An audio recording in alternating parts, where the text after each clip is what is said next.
India का UPSC UPSC उसकी 2.5 लाख की फीस को हम 7,500 में कर दिए। और सेम बहुत बढ़िया, वेरी गुड। बहुत अच्छे।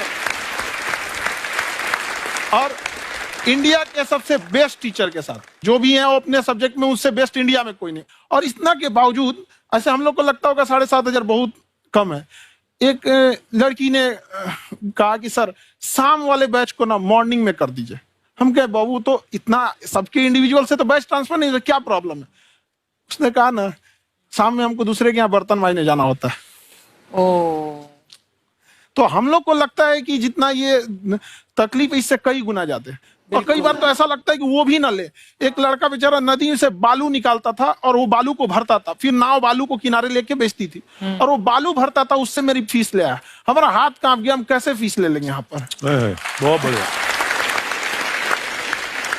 उसी दिन हमने ये प्रण लिया था कि भारत का कोई भी बच्चा उसके सफलता में पैसा उसकी बाधा नहीं बनेगी, चाहे उसको जितना भी पढ़ना रहे यहाँ पर। क्या बात। बहुत खूब।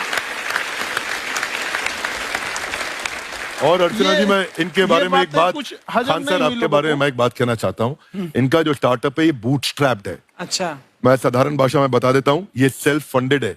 इन्होंने अभी तक किसी और से पैसा नहीं लिया है। ये इन्वेस्टर के पैसे से नहीं, इन्होंने खुद इसको बिल्ड किया है। और बल्कि इतना स्ट्रॉन्ग स्टार्टअप है ये कि मैं कहूंगा कि अगर इन्वेस्टर्स को इन्वेस्ट करना हो तो मैं एंडोर्स करता हूँ ऐसे स्टार्टअप्स को। यही सब चीजों को देखते हुए कई लोगों ने धमकी भी दिया था वहां पर। अच्छा। और उसके बाद बम चला दिए और 7-8 बम चला दिए और कुछ ब्लास्ट हुआ। एक बेचारा नया लड़का आया था एडमिशन लेने के लिए, उसकी स्कूटी उड़ा दिया। वो आया था, कहा कि सर हम तो पढ़ने आए थे, हमारा स्कूटी उड़ गया। हमारी ऑफिस उड़ा दिए सब। एक तो पास में आके गिरा और नहीं फटाओ।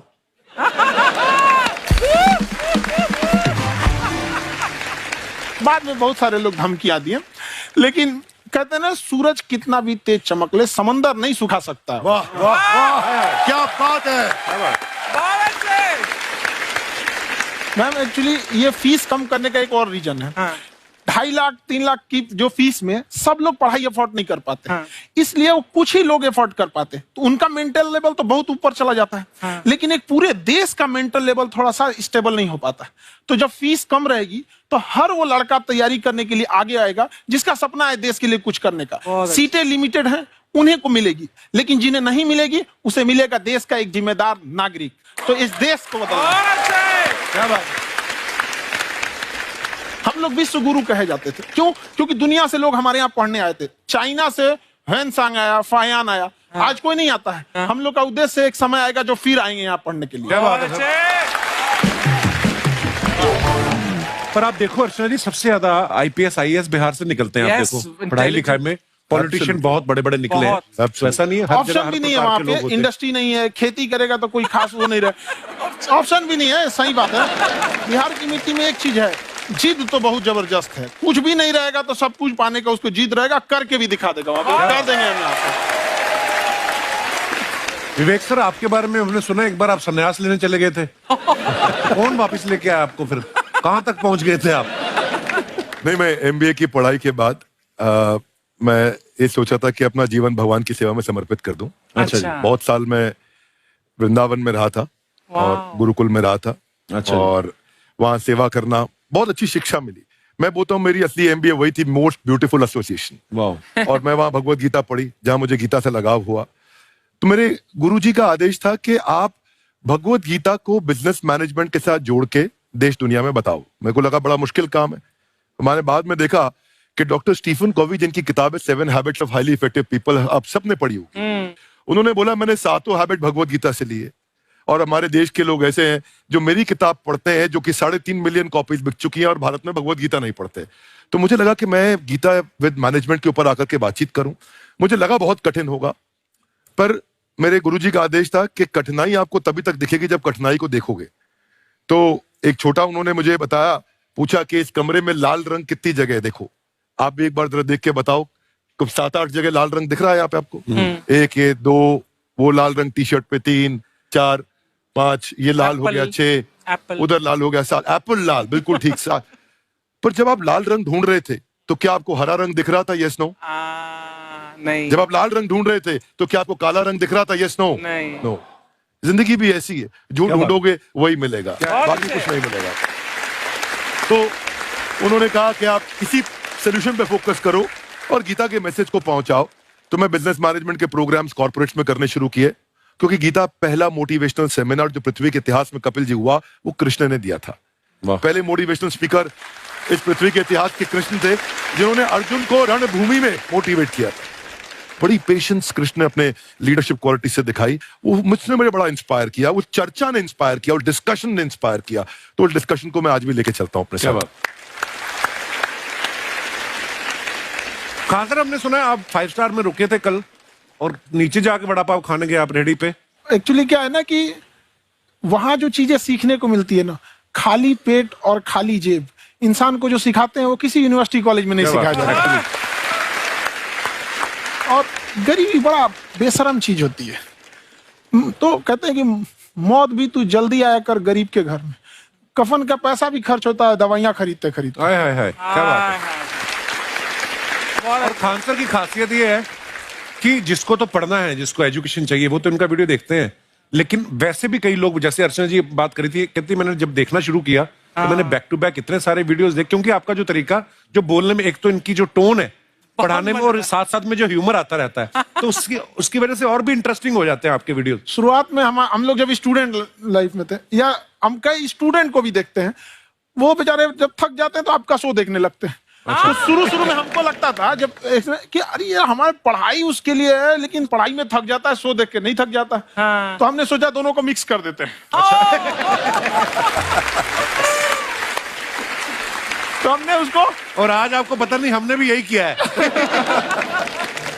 मिक्स करने। हमारे एजुकेशन सिस्टम में 2 कमी है, एक एजुकेशन की, दूसरा सिस्टम की। आप पटना से हैं ना? हाँ। हमें भी पटना पसंद है। बस कोई पटाने वाला चाहिए। नहीं, मजाक नहीं कर रहे हैं। आपका जो चैनल है, हम दिन में 10 बार आपके चैनल को सब्सक्राइब करते हैं। दिन में अरे हाँ, और बेल आइकन तो हम इतना जोर से दबाते हैं कि बाकी यूट्यूब वाले बाहर निकल के देखते हैं कि ये कौन है जिसने इनका चैनल इतना जोर से दबा दिया बेल आइकन। बुढ़िया, तो शर्म नहीं आती है? आते ही फ्लर्ट शुरू कर दिया ना तूने। तो जाते हुए करते हैं क्या? विवेक जी नमस्ते। आपसे एक काम था, छोटा सा कर देंगे आप? ये क्यों करेंगे? नहीं, गुरुजी हमेशा अपने वीडियो में कहते हैं कि विवेक से काम लो, विवेक से काम लो। विवेक मतलब दिमाग से काम लो आप। हाँ, तो विवेक जी अपने दिमाग से ही काम लेंगे। बहुत दिमाग है उनके पास। ये देखिए, जो आदमी, आपको मैं बताइए, जो आदमी बिना फिल्म किए कपिल शर्मा शो में आ गया, कितना दिमाग होगा उसके पास।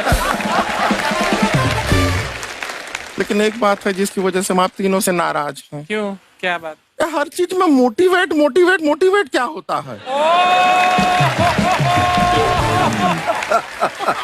सच कह रहा है, जब भी ये शब्द सुनते हैं हमें लगता है कोई हमें चिढ़ा रहा है। बदल दीजिए ना, खाली मोटिवेट बोलना ही क्यों जरूरी है? कुछ और कीजिए।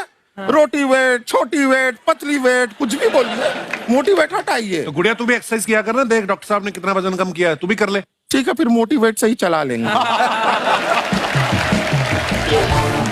लेकिन मोटिवेशन कोई बुरा बात नहीं है।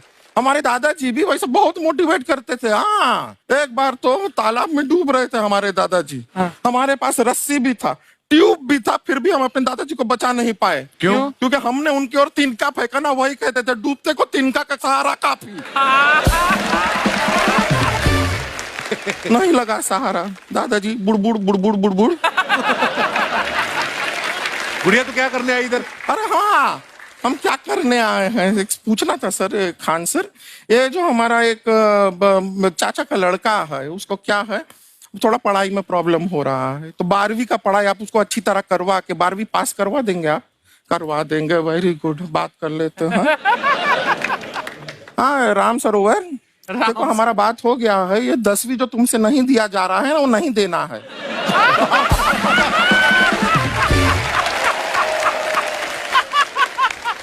टेंशन नहीं है, 10वीं का खान सर से बात हुआ, ये सीधा 12वीं पढ़ा के पास कर देंगे। अरे ऐसे नहीं होता, पहले 10वीं पास करनी पड़ेगी, फिर 12वीं होगी ना। ऐसा कोई जरूरी नहीं है ये सीक्वेंस। हमारे मौसा जी थे, हाँ। उनसे ना 10वीं हुई ना 12वीं हुई, अभी 3 दिन पहले सीधा उनकी 13वीं हुई। एक्चुअली क्या है, पढ़ाई लिखाई का हमको बहुत ज्यादा नॉलेज है नहीं, गांव में पढ़े हैं ना सर। स्कूल कहाँ होते थे अर्चना जी, गांव में स्कूल नहीं था, पेड़ के नीचे पढ़ते थे हम। यहाँ तक कि हमारे पास ब्लैक बोर्ड भी नहीं था, हमारे मोहल्ले की जो भैंसिया थी उसको खड़ा करके टीचर उसके ऊपर लिख के पढ़ाती थी। मजाक नहीं कर रहे हैं। और आप तो समझ रहे हैं, अभी ब्लैक बोर्ड की एक अटैच डस्टर था बैक बोर्ड का, समझ रहे हैं ऐसा, वो पीछे से आता था, लिखा हुआ मिटाता था और चला जाता था। ये तो कुछ भी नहीं है। एक बार क्या हुआ, हमारा स्कूल शुरू हुआ, शुरू होते ही 2 महीने के लिए छुट्टियां हो गई। क्यों? ब्लैक बोर्ड ने बछड़ा दिया था ना। तो वैसे आप लोग ना इतने ज्ञानी हैं, सब कुछ जानते हैं। आपसे एक टेक्निकल सवाल पूछे। एक बार ना 4 दोस्त थे, 4 दोस्त, साम दाम दंड भेद। वो डिसाइड करते हैं कि चलो एक गेम खेलते हैं, तो टीम्स बनाते हैं। तो साम दाम ने एक टीम बनाया। इस पे भेद को बहुत गुस्सा आया, पता है क्यों? क्यों? क्योंकि भेद को दंड मिलाना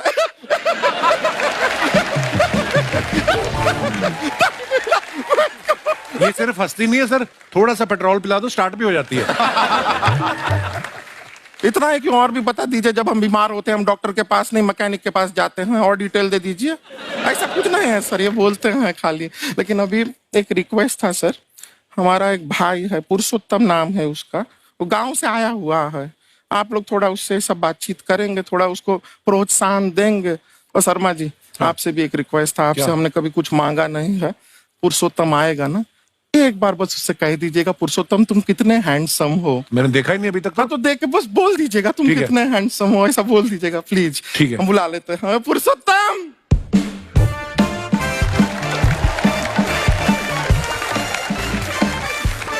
ये पुरुषोत्तम है। बात तेरा भाई बड़ा हैंडसम है।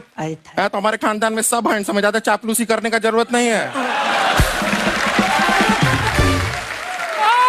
देखा हमारा यहाँ पे कितना चलता है। एक नंबर दीदी, एक नंबर। सब लोग हैं, नमस्ते कर दो। ये बड़ा अच्छा लड़का है, गांव में ना भैंस चराता है, इसको थोड़ा मोटिवेट कीजिए ना।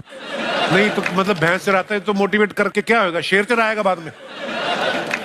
अरे शेर चराएगा तो शेर इसको चर नहीं जाएगा।